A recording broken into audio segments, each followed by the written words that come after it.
Hello friends, അസ്സാം വലൈക്കും. Welcome back to my channel. ഇന്ന് ഞാൻ വന്നിട്ടുള്ളത് ഡേ ഇൻ മൈ ലൈഫ് പോലെ കിച്ചണിലെ കുറച്ച് വിശേഷങ്ങളായിട്ടാണ് വന്നിട്ടുള്ളത്. എങ്ങനെയാണെന്ന് കണ്ടു നോക്കാം. അതിന് മുമ്പ് എൻ്റെ ചാനലിൽ ഇതുവരെ സബ്സ്ക്രൈബ് ചെയ്യാത്തവരാണെങ്കിൽ പ്ലീസ് ഒന്ന് സബ്സ്ക്രൈബ് ചെയ്യുക. രാവിലെ എണീച്ച് ബ്രഷ് ചെയ്യലും നിസ്കാരവും എല്ലാം കഴിഞ്ഞതിന് ശേഷം ചായ കുടിക്കാറില്ല. രാവിലെ തന്നെ വെള്ളമാണ് കുടിക്കാറ്.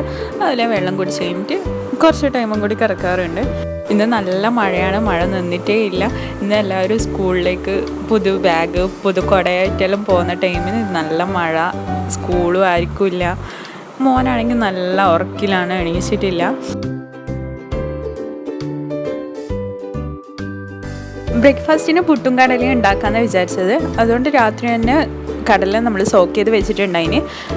സോക്ക് ചെയ്ത് വെച്ചതിന് ശേഷം രാവിലെ എടുത്തിട്ട് അതൊരു പ്രഷർ കുക്കറിലിട്ടിട്ട് ആവശ്യമായ വെള്ളം ഒഴിച്ചിട്ടുണ്ട്. കടല മുങ്ങുന്നത്ര വെള്ളം ഒഴിച്ചതിന് ശേഷം അതിലേക്ക് സവാളയും തക്കാളിയും ഇട്ട് കൊടുത്തതിന് ശേഷം ജിഞ്ചർ ഗാർലിക് പേസ്റ്റ് ചില്ലി പേസ്റ്റും കൂടി ഇട്ട് കൊടുക്കുന്നുണ്ട്. പിന്നെ ആവശ്യത്തിന് ഉപ്പ്, 2.5 ടേബിൾ സ്പൂൺ മല്ലി പൗഡർ, പിന്നെ കുറച്ച് മഞ്ഞൾപ്പൊടിയും കൂടി ആഡ് ചെയ്ത് കൊടുക്കുന്നുണ്ട്.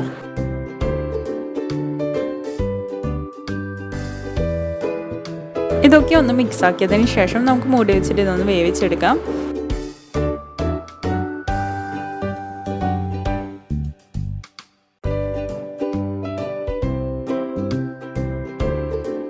കടല വേവുന്ന ടൈം നമുക്ക് ഇവിടെ പുട്ടിന് കുഴക്കാം. പുട്ടിന് നന്നായിട്ട് കുഴച്ചെടുത്തതിന് ശേഷം നമുക്ക് ഓരോ പുട്ടായിട്ട് ചുട്ടെടുക്കാം. ഇതൊക്കെ എല്ലാവർക്കും അറിയുന്നതായിരിക്കും, അതുകൊണ്ടാണ് ഡീറ്റെയിൽ ആയിട്ടൊന്നും പറയാത്തത്. നമുക്ക് പുട്ടൊന്ന് ചുട്ടെടുക്കാം.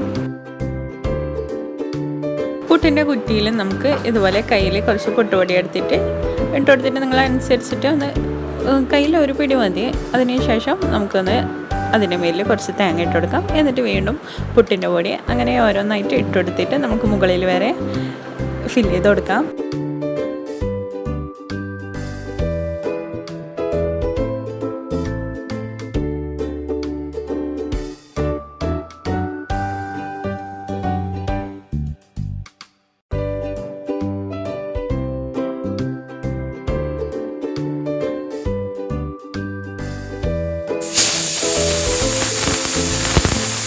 കടല കുറച്ച് ടൈം എടുക്കും വേവാൻ. 5-6 വിസിൽ കഴിഞ്ഞതിന് ശേഷം നമുക്ക് തുറന്ന് നോക്കാം. പുട്ട് ഇവിടെ റെഡിയായി കഴിഞ്ഞു.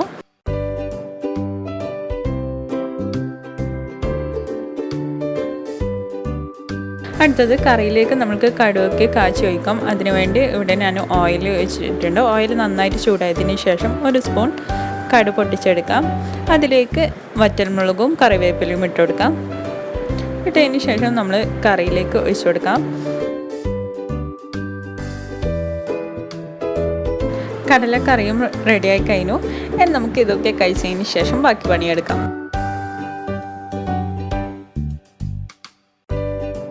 ഫുഡൊക്കെ കഴിച്ചതിന് ശേഷമാണ് ഞാൻ ഫുള്ളായിട്ട് ക്ലീൻ ചെയ്യൽ. ചായ ഒന്നും കുടിക്കാത്തതുകൊണ്ട് വെള്ളം മാത്രം കുടിച്ചുകൊണ്ട് വേഗം ബ്രേക്ക്ഫാസ്റ്റ് കഴിക്കും.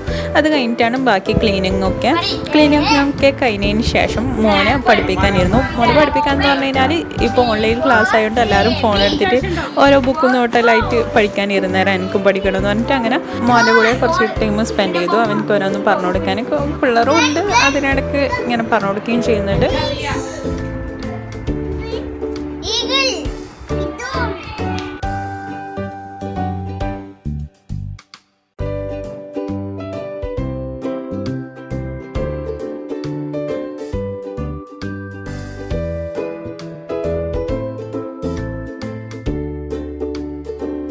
കുറച്ച് ടൈം കഴിഞ്ഞതിന് ശേഷം നേരെ കിച്ചണിലേക്ക് പോയി ഇനി ലഞ്ച് റെഡിയാക്കണം. അതിനുവേണ്ടി ഞാനിവിടെ തേങ്ങാച്ചോറും ചിക്കൻ കറിയും റെഡിയാക്കാമെന്ന് വിചാരിക്കുന്നത്. ഫസ്റ്റ് ചിക്കൻ കറി റെഡിയാക്കാം. അതിനുവേണ്ടി പ്രഷർ കുക്കർ വെച്ചിട്ടുണ്ട്. അതിലേക്ക് കുറച്ച് ഓയിൽ ഒഴിച്ചു കൊടുക്കാം. ഓയിൽ നന്നായിട്ട് ചൂടായതിന് ശേഷം അതിലേക്ക് നമ്മൾ കട്ട് ചെയ്ത് വെച്ച് സവാള ഇട്ട് കൊടുക്കാം.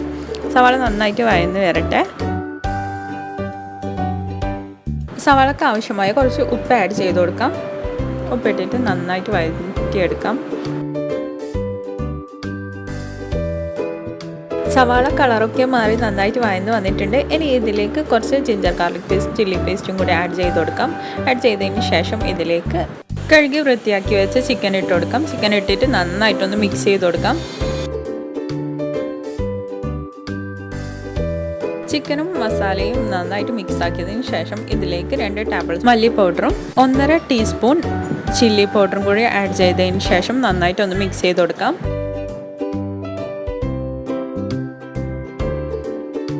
അടുത്ത ഇതിലേക്ക് കട്ട് ചെയ്ത് വെച്ച് തക്കാളിയും കൂടി ആഡ് ചെയ്ത് കൊടുക്കാം. തക്കാളിയും കൂടി ആഡ് ചെയ്തിട്ട് ജസ്റ്റ് ഒന്ന് മിക്സ് ആക്കിയതിന് ശേഷം ഇതിലേക്ക് ആവശ്യമായ വെള്ളം ഒഴിച്ചു കൊടുക്കാം.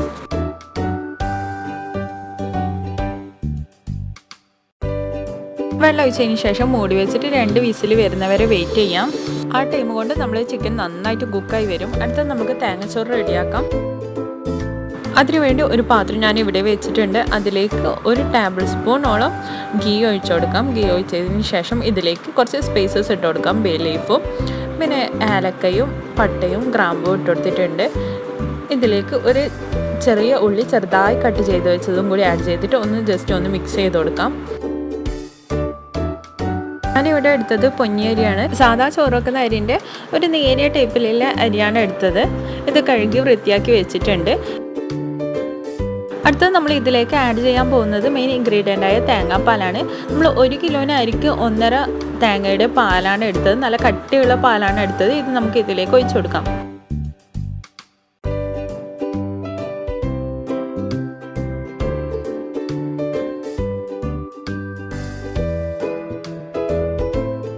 ഇതിലേക്ക് ആവശ്യമായ ഉപ്പ് പിന്നെ കുറച്ച് മഞ്ഞൾപ്പൊടിയും കൂടി ആഡ് ചെയ്ത് കൊടുത്തിട്ട് ഒന്ന് മിക്സ് ചെയ്ത് കൊടുക്കാം.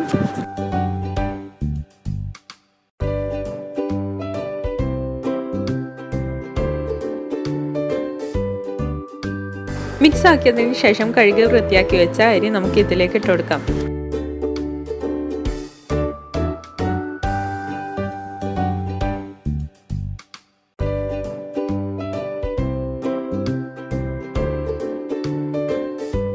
അരിയൊക്കെ ഇട്ടതിന് ശേഷം ഒന്ന് ഫുള്ളായിട്ട് മിക്സ് ചെയ്ത് കൊടുക്കാം. മിക്സ് ആക്കിയതിന് ശേഷം നമുക്ക് മൂടി വെച്ചിട്ട് വേവിക്കാം. ഇവിടെ നമ്മൾ റൈസും ചിക്കനും രണ്ടും ഒന്ന് കുക്കാകാൻ വെച്ചിട്ടുണ്ട്.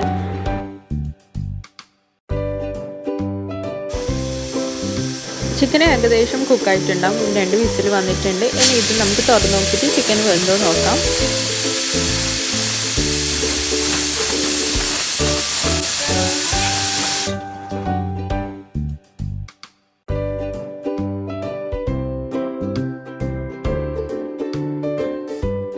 ചിക്കൻ നല്ല കറക്റ്റ് കുക്കായിട്ടുണ്ട്. ഇനി ഇതിലേക്ക് കുറച്ച് കറിവേപ്പിലയും ഗരം മസാലയും കൂടി ആഡ് ചെയ്തിട്ട് മൂടി വെക്കാം. നമ്മളിനി കഴിക്കാൻ പോകുമ്പോൾ എടുക്കാം. ഇത് നല്ല മൂടി വെച്ചിട്ട് വെക്കാം. തേങ്ങാച്ചോറ് ഏകദേശം വെള്ളമൊക്കെ ഒന്ന് ഡ്രൈ ആയി വരുമ്പോൾ ജസ്റ്റ് ഇതുപോലെ മിക്സ് ചെയ്ത് കൊടുത്തിട്ട് ഒന്നുകൂടി മൂടി വെക്കാം. 20-25 മിനിറ്റ് എടുക്കും റൈസ് ഒന്ന് കുക്കായി കിട്ടാൻ.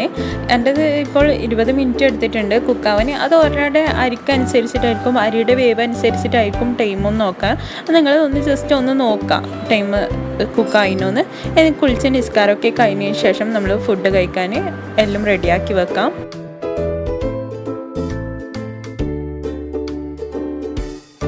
നല്ല ടേസ്റ്റി ആയിട്ടുള്ള തേങ്ങാച്ചോറ് ഇവിടെ റെഡിയായി. എല്ലാവരും ഒന്ന് ട്രൈ ചെയ്ത് നോക്കാം.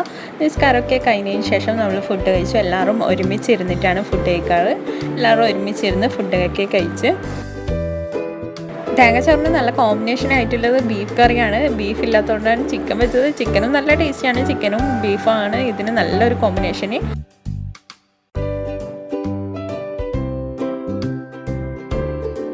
ഫുഡൊക്കെ കഴിച്ചതിന് ശേഷം നമ്മൾ സ്നാക്സിന് ഉഴുന്നുവട റെഡിയാക്കാമെന്ന് വിചാരിക്കുന്നത്. അതിനുവേണ്ടി അത് 1 മണിക്കൂർ മുന്നേ അരച്ചെടുക്കണം. അപ്പോൾ ഫുഡ് കഴിച്ചതിന് പാട് നമ്മൾ ഉഴുന്നുവടക്കുള്ളത് മാവ് അരച്ചെടുക്കുന്നുണ്ട്. ഈ ഉഴുന്ന് നമ്മൾ 4 മണിക്കൂർ മുന്നേ സോക്ക് ചെയ്ത് വെച്ച ഉഴുന്നാണ്. ഇത് നമുക്ക് ഇതൊന്ന് മിക്സിയിലിട്ട് കൊടുക്കാം. മിക്സിയിലിട്ടിട്ട് വെള്ളമൊന്നും ഇല്ലാതെ മിക്സിയിലിട്ട് കൊടുക്കാം. ഇട്ടതിന് ശേഷം ഇതിലേക്ക് കുറച്ച് മാത്രമേ വെള്ളം ഒഴിച്ചു കൊടുക്കുന്നുള്ളൂ. അത് ഞാൻ കാണിച്ചു തരാം എത്ര വെള്ളം ഒഴിക്കുന്നതെന്ന്. ഇതിലേക്ക് നമ്മൾ കുറച്ച് വെള്ളം മാത്രമേ ആഡ് ചെയ്ത് കൊടുക്കുന്നുള്ളൂ. കുറച്ച് വെള്ളം ഒഴിച്ചു കൊടുക്കാം. അതിനുശേഷം ഇതിലേക്ക് കുറച്ച് ഗ്രീൻ ചില്ലിയും ജിഞ്ചറും ഇട്ട് കൊടുക്കുന്നുണ്ട്. ഇതൊക്കെ ചേർത്തിട്ട് നന്നായിട്ടൊന്ന് അരച്ചെടുക്കാം. നല്ലപോലെ അരച്ചതിന് ശേഷം നമ്മൾ ഒരു പാത്രത്തിലേക്ക് മാറ്റാം. നല്ലപോലെ അരഞ്ഞ് വന്നിട്ടുണ്ട്. ഇനി ഇത് നമുക്കൊരു പാത്രത്തിലേക്ക് മാറ്റാം.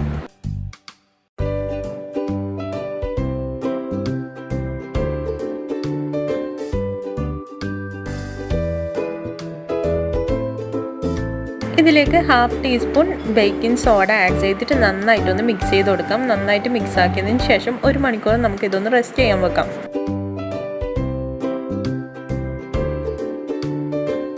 1 മണിക്കൂർ കഴിഞ്ഞതിന് ശേഷം നമ്മുടെ മാവ് ഏകദേശം കുറച്ചൊന്ന് പൊങ്ങി വന്നിട്ടുണ്ട്. ഇതിലേക്ക് 2 സവാള ചെറുതായി കട്ട് ചെയ്തതും കുറച്ച് കറിവേപ്പിലയും കൂടി ആഡ് ചെയ്ത് കൊടുക്കുന്നുണ്ട്. പിന്നെ ആവശ്യത്തിന് ഉപ്പും 2 ടേബിൾ സ്പൂൺ അരിപ്പൊടി നമ്മൾ ആഡ് ചെയ്യുന്നത് പുറമേ നല്ല ക്രിസ്പി ഉണ്ടാകാനാണ് അരിപ്പൊടി ആഡ് ചെയ്യുന്നത്. അരിപ്പൊടി ആഡ് ചെയ്ത് കൊടുത്താൽ നല്ല ക്രിസ്പി ആയിട്ടുള്ള നമ്മുടെ ഉഴുന്നുവട റെഡിയായി കിട്ടും. നല്ല ടേസ്റ്റി ആയിട്ടുള്ള ഉഴുന്നുവടയാണ്. എല്ലാവരും ഒന്ന് ട്രൈ ചെയ്ത് നോക്കുക. ഇത് നന്നായിട്ട് നമുക്ക് മാവിലേക്ക് അരിപ്പൊടിയും ഉള്ളിയും നന്നായിട്ടൊന്ന് കുഴച്ചെടുക്കാം. നല്ലപോലെ കുഴച്ചതിന് ശേഷം നമുക്ക് ഇത് ഓരോന്നായിട്ട് ചുട്ടെടുക്കാം. അതിലേക്ക് ഒരു പാത്രത്തിൽ ഞാൻ കുറച്ച് വെള്ളം ഒഴിച്ചിട്ടുണ്ട്. നമ്മൾ കൈ കുറച്ച് ടൈം ഇതിലേക്ക് മുക്കി വെക്കാൻ, കൈ നനവ് ഉണ്ടാകാൻ വേണ്ടി അടുത്ത് തന്നെ ഒരു പാത്രത്തിൽ വെള്ളം വെച്ചിട്ടുണ്ട്. അതിന് ശേഷം ഇതുപോലെ നമുക്കൊന്ന് ജസ്റ്റ് ഒന്ന് പരത്തിയതിന് ശേഷം സെൻട്രലായിട്ട് ഹോൾ ഇട്ട് കൊടുക്കാം. ഹോൾ ഇട്ടിട്ട് നമ്മൾ നല്ല ചൂടായിട്ടുള്ള ഓയിലിലേക്ക് നമ്മൾ ഉഴുന്നിട്ട് കൊടുക്കാം.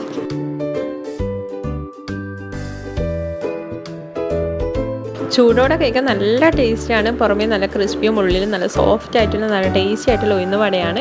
നല്ല പുറത്ത് നല്ല മഴയും ചൂടായ വടയും കഴിക്കാൻ നല്ല ടേസ്റ്റിയാണ്. ഇപ്പോഴും നല്ല മഴ ഉണ്ട് അത്ര.